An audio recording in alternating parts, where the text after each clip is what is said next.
Parliament ने कौन सा अमेंडमेंट बिल पास किया, गवर्नमेंट इस बिल को इतना इंपॉर्टेंट क्यों मान रही है और आखिर इस बिल में ऐसे क्या चेंजेस किए गए हैं जो बिलियंस ऑफ एमएसएमईज और बिजनेस ओनर्स को डायरेक्टली अफेक्ट कर सकते हैं। Let's understand everything in this video, but before we begin, don't forget to subscribe to the channel for simple finance and parliament updates. वैसे अगर आपने हमारे प्रीवियस वीडियो मिस किए हैं तो उसमें हमने मॉनसून सेशन के 2 इंपॉर्टेंट बिल एक्सप्लेन किए थे और आज उसी सीरीज को कंटिन्यू करते हुए बात करेंगे एमएसएमई डेवलपमेंट अमेंडमेंट बिल 2026 की। सबसे पहले एक छोटा सा बैकग्राउंड समझ लेते हैं। इंडिया में एमएसएमईज को इकोनॉमी की बैकबोन माना जाता है।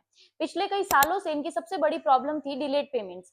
कई बार बड़ी कंपनीज और बायर्स पेमेंट को महीनों तक डिले कर देते थे, जिसकी वजह से स्मॉल बिजनेसेस का कैश फ्लो इफेक्ट होता था।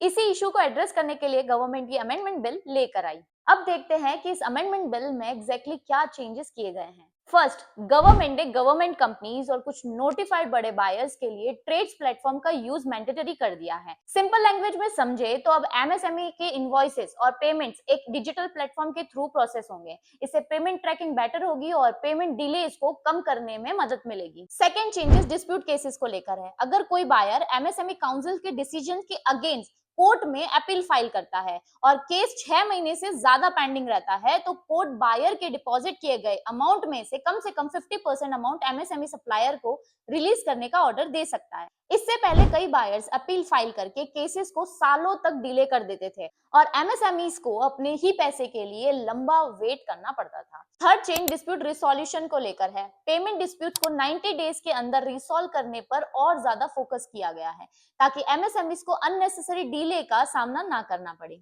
फोर्थ चेंज कंप्लायंसेस रूल को लेकर है। अगर किसी बिजनेसमैन से सिर्फ छोटी मोटी पेपर वर्क या प्रोसीजरल मिस्टेक होती है तो उनके लिए जेल जैसे प्रोविजन हटा दिए गए हैं। इसका ऑब्जेक्टिव जेन्युइन बिजनेसेस को अननेसेसरी क्रिमिनल एक्शन से बचाना है।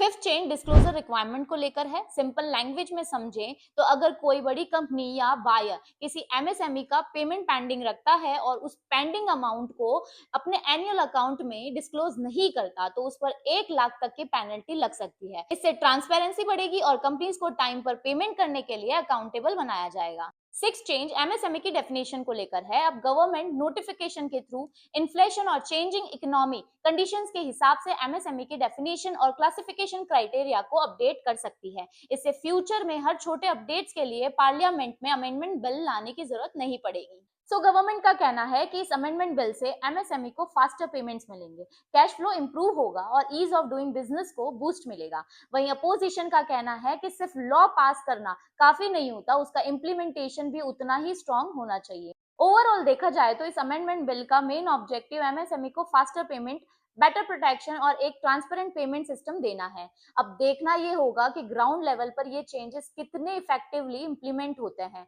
आपको क्या लगता है, क्या ये अमेंडमेंट बिल एमएसएमईज के लिए गेम चेंजर साबित होगा? अपनी ओपिनियन कमेंट सेक्शन में जरूर बताना। अगर आपको ये वीडियो इन्फॉर्मेटिव लगी हो तो इसे अपने फ्रेंड्स और बिजनेस ओनर्स के साथ जरूर शेयर करना। ऐसे ही गवर्नमेंट अपडेट्स और फाइनेंस पॉलिसीज के लिए चैनल को सब्सक्राइब करना मत भूलना।